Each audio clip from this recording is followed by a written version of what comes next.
Okay, so today I'm going to cover a question that gets asked quite a bit or quite often in one form or another, which is essentially what fits what. And I've got a whole load of sound boxes on the bench here, and I have actually got a few tone arms as well. And we're going to talk about, or I'm going to talk about, what sound boxes fit what sort of tone arms. In fact, what sort of sound boxes and tone arms there are.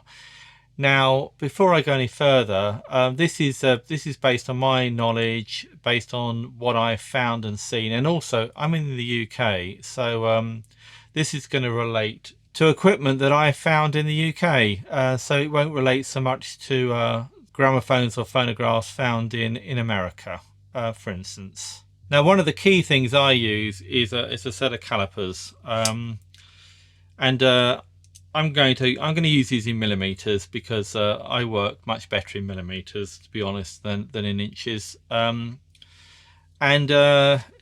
Essentially, to a large extent, a lot of the questions around what soundbox fit come down to sizing. But there are a couple of other differences as well. I mean, I suppose we ought to talk about fittings. So you'll notice on these two tone arms here, they look very similar, but they are actually different fittings. They have what's known as a bayonet, or what I believe is known as a bayonet fitting.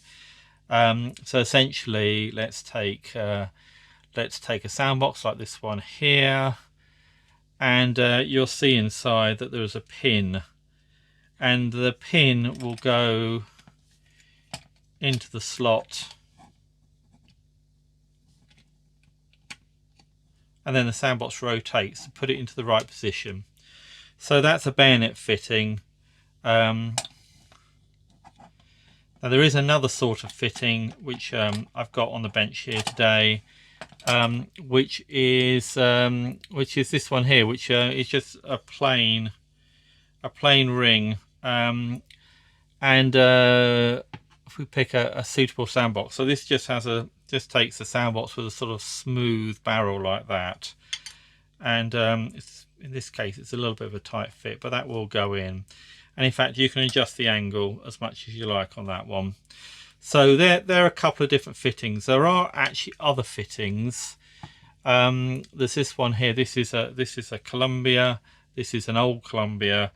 I don't have a tone arm that this fits, but you can see that it's got a completely different fitting. Clearly, the pin is in the tone arm, and it slides into a groove on the soundbox. And this would have been done for patent reasons.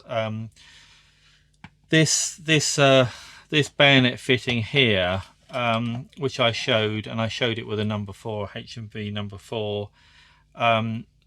That's something that Victor and H&V probably had a patent for, and other people weren't allowed to use.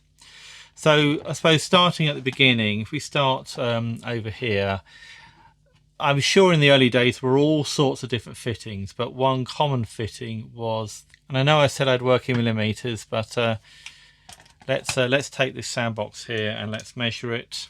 So that's coming out at just over 19 millimeters. I'm measuring the outside of this one here as it happens.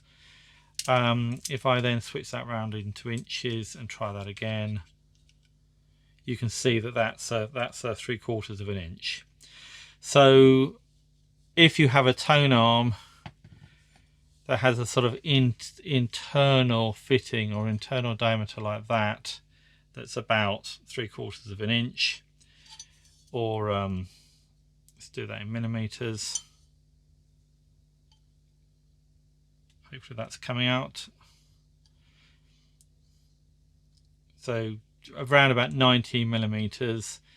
That is quite likely the sort of old, the early traditional sort of 3/4 inch fitting. And on these, as I say, the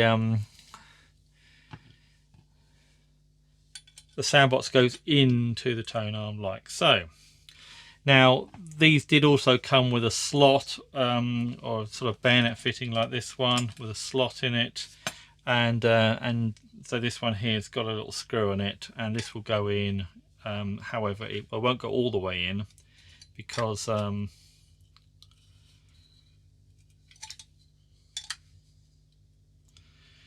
it is a tight fit. It will go in like so, but it's a tight fit because, well, it's a tight fit, and because of this little screw here, it won't actually go all the way in. Now this particular one also has some tabs. Maybe we'll use this camera here. Has some tabs there, so this bit here could be adjusted out very slightly or in to make it a tighter or looser fitting. So anyway, so these ones over here, so they're the sort of earlier style. Now H&V and Victor from early days used this style here, and this is an exhibition. This is an American-made exhibition, and but these were sold in the UK as well. So H&V uses American exhibitions in the UK as well. Inside there is, so it's basically a hole, and it's got a pin that's coming out on camera. It's probably better there. And if I measure it,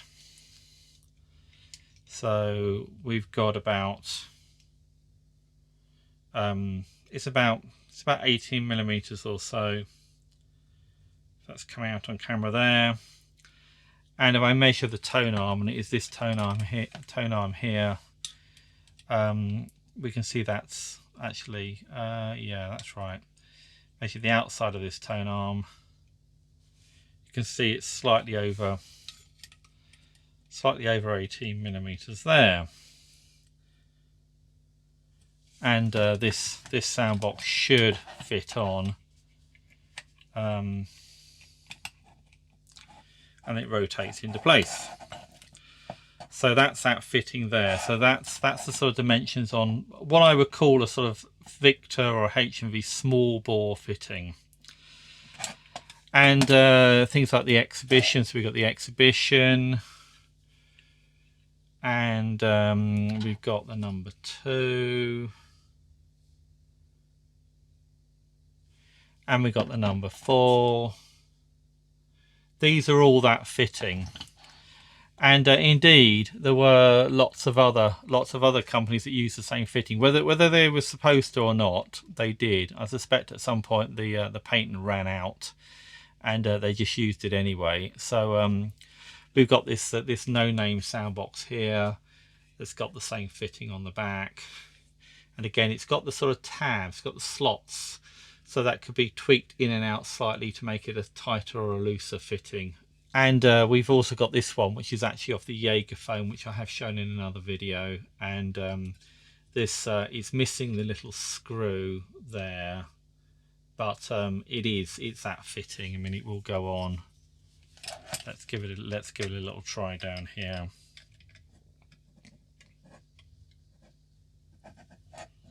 Like so. And I ought to mention actually that this tone arm isn't actually a H&V or a Victor one. This is a later one off some cheap portable. I'm not sure who made this tone arm. Now things get a bit more complicated when we talk about orthophonic soundboxes. So the two that I've seen is this one here. This is an A. This is a 5A. Sorry, this one happens to be gold plated, but they won't usually. And we've also got this very similar one. Put that there, maybe this very similar looking one. Get them both on the same camera. They are different, but they're not massively different. Ignore the needle screw. This one's got one that I made. But there we go. There's a 5A, the sort of gold 5A, and what is either a chrome or a nickel 5B. They were available in both chrome and nickel plating, and these were often used on machines like the H&V 102. Now I've got a H&V 102 down here, and if I measure the tone arm, this could be a little bit tricky. So that's showing about 19.77 millimeters. The inside of these sound boxes, these measure, I say, sort of 19.77. I mean, it's all approximate, really. This is not going to give perfect measurements. I'm not taking a lot of time measuring, but you can see. So this one's actually, oh yes, if I get it in to the right position, it's measuring much the same. So now, just to notice, I'm editing. The inside of the HMV 102 tone arm and similar ones have a very similar diameter to that of the traditional 3/4 inch one, but it's actually slightly smaller, so don't confuse the two. The HMV 102 style tone arm also has a lip on it that you can see in the picture, which should help. If I grab, say, a number 4, which is the style on the very similar but earlier 101 portable, it just doesn't fit. I mean, it just doesn't go over. It's too small. So of course, if the number 4 won't fit the HMV 102 tone arm, then unsurprisingly, if I take say this 5A here and try to put that on, you can see it's as loose as anything. I mean, that just, you know, that just does not it does not fit. And the same obviously with the 5B here as well. That just doesn't fit either. So so although the tone arms look very similar, HMV chose to make a rather thicker tone arm on machines like the 102 and other machines using the orthophonic soundbox. Okay, so let's proceed. So this set of soundboxes here are actually Columbia ones. Now, I have talked a little bit about this one here being a different fitting. I've no idea what the earlier Columbias used. I would not be surprised if it was this 1/4 inch fitting, but I don't know. I've not seen an early Columbia. And although Columbia used the term Columbia Graphonola to describe machines, there were a lot of different Graphonolas over the years. I don't know how many different soundbox fittings there were. Now, in the UK, certainly, sort of later Columbia Graphonolas used a tone arm like this, and there is a special term for the sort of flats that they put into the tone arm. They had this idea that sound would reflect a bit like light, and these were like sort of sound mirrors, and so it's a very distinctive tone arm. And a tone arm with these sort of flats on like this is going to be a Columbia. And on the face of it, it's like, well, you know, it's got the HMV Victor fitting, but it doesn't. And if I turn this on, try to measure that, you should see that's sort of 16.58 or so, whereas the HMV Victor style one is, you know, it's about 1 millimeter more, only 1 millimeter more, but it's enough, which means, of course, that the, say, Columbia soundbox, this is the Columbia number 9, this won't fit. It won't go on to the HMV tone arm. It obviously does fit this tone arm here. I'm not sure I really want to put it on. I have a feeling it is a fairly tight fit, but oh no, it goes on and it will rotate into position.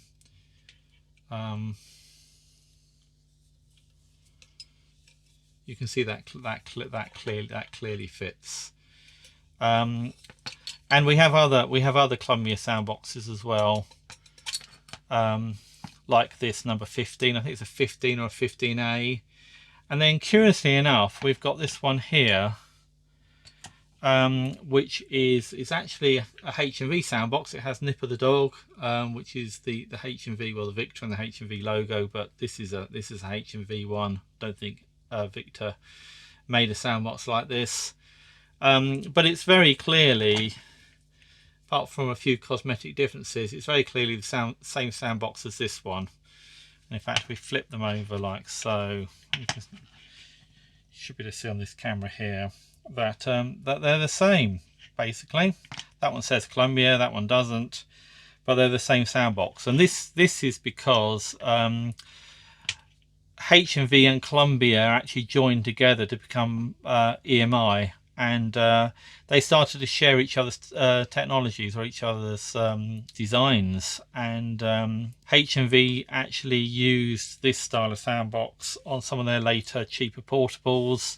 The tone arm they use, I think, was actually rather more like this one, but obviously with the fitting from this one here. Now, I don't actually have an example of that, so I can't show you, but it definitely does exist. I've seen pictures, and this is the soundbox from one of these. I mean, this fits all my Columbia machines, or well, all my Columbia machines. I've got some portables. I've got a Columbia 124A console machine as well. This fits and works because it's essentially a Columbia soundbox. So Columbia, there's probably an awful lot more that could be said about Columbia soundboxes, but I've only got a few, and I say they definitely used a different style in the past. Just one more I wanted to talk about. One more soundbox is this one here. This is and it says Selector because that's the machine it was actually on, but the important thing here is Meltrope there, and this I believe is a Meltrope 3, and it has a sort of knurled knob on the back which can be turned. Well, it should be able to be turned. This one is jammed. I think the casing of the soundbox is swollen, but the idea being is that you could put in different sized rubber inserts and you can make it fit pretty much anything you wanted. That was the idea. So so I may get that running one day. That would be quite useful. So in terms of getting things to fit, if the hole on the soundbox is too small for the tone arm, then it is possible to make an adapter. I've certainly 3D printed an adapter, but obviously not everybody has the ability or knowledge to do that. If the hole on the back of the soundbox is too big, it is possible to sometimes make some sort of simple adapter. Now I wouldn't suggest using tape to make this bigger, because the tape will pull the plating off. This nice shiny color, it doesn't go all the way through. It's sort of brass underneath there, and the plating will come off. And in fact, possibly you might be able to see the plating is worn off on this one a little bit. So tape is not a good idea. I did make this little adapter here out of some craft foam and a little bit of tape to hold it together. Now I can't remember why I made this adapter, but it does actually fit this tone arm reasonably well, and then I can take a soundbox like this 5A, and it's not great. It could do with being a bit tighter, but you can see that there are, it is possible to make things fit. That probably have to be on a little bit stiffer there to be sure that it wouldn't rotate in use. So there we go. So there's a few pointers and notes on soundboxes. As I said, I'm sure there's an awful lot more that can be said. If you've enjoyed this video, then please do give me a like. That would be really helpful.